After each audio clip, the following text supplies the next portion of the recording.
5. Ctite si svojich rodičov a pomáhajte im. Z pohľadu dieťaťa je niekedy ťažké pochopiť rodičov. Existujú generačné rozdiely. Ale popravde toto nie je prekážka. Keď je človek slabý, je pre neho pokušením uchýliť sa k úskokom a klamstvám. A toto je to, čo postaví onen povestný múr.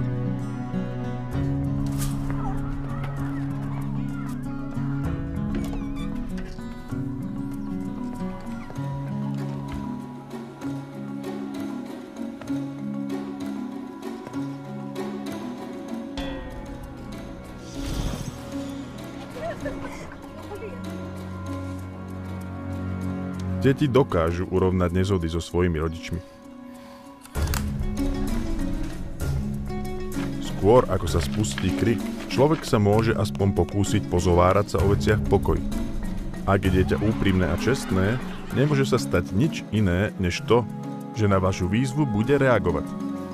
Často sa dá dosiahnuť kompromis, kde si obe strany porozumejú a vedia sa zhodnúť.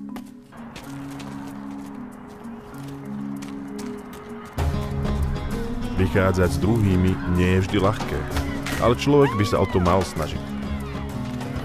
Fakt, že konanie rodičov je takmer vždy založené na veľmi silnej túžbe robiť to, čo považujú pre svoje dieťa za najlepšie, sa nedá prehliadnuť.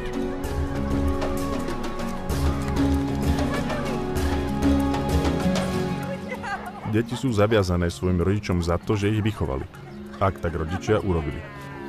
Aj napriek tomu, že niektorí rodičia sú tak krajne nezávislí, že vrátenie tohto záväzku neakceptujú, pravdou ostáva, že čas, keď je na rade mladá generácia, aby sa o svojich rodičov postarala, často nastane.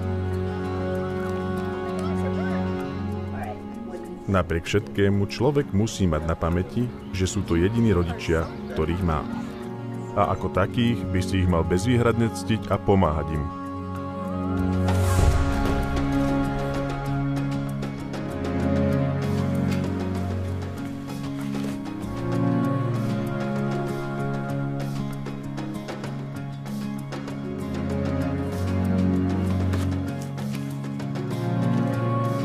Cesta k šťastiu zahŕňa udržiavanie dobrých vzťahov s rodičmi alebo s tými, ktorí vás vychovali.